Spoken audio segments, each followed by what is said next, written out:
Nya lepas gawat cerita Betul terkil tak. Nya kepada pendukung-pendukung kepada pendukung-pendukung Mualim. Barunya tak pilih Irwandi yang dua ke Gubernur Innova. Nya tak pilih Muzakir Manaf ke Gubernur yang dua di Fat. Nya lepas gawat cerita Betul terkil tak.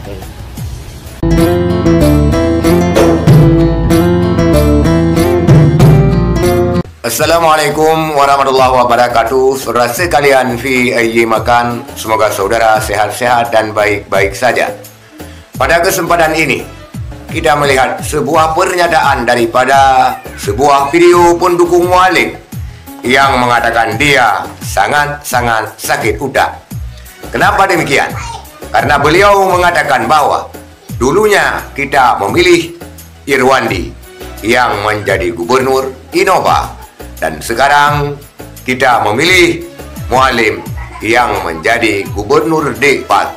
Dan menurutnya sakit Mualim ini memang sudah berat, dan doa kita semuanya agar Mualim bisa sembuh dan memimpin kembali Aceh. Namun dia mengatakan sangat sakit utak karena yang kita pilih dulunya Irwandi ternyata gubernurnya Innova, dan yang kita pilih Mualim sekarang dijabat oleh Dekat karena SK dari Menteri Dalam Negeri. Pejabat sementara gubernur adalah Fadlilullah. Kita lihat video warga Aceh ini yang bernama Bakhtiar. Inilah videonya.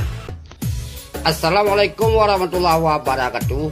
Salam kepada Mualim dan Dekat.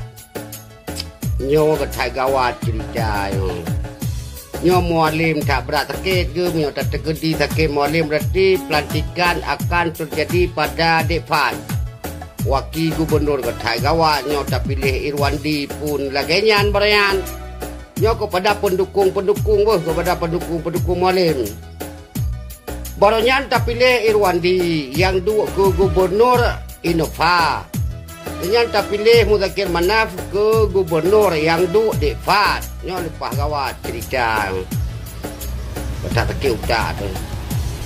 Kaku punya menan hai cara-cara hai. Kaku doa mentang tam dake Mualim berbagah pulih, berbagah sehat ke.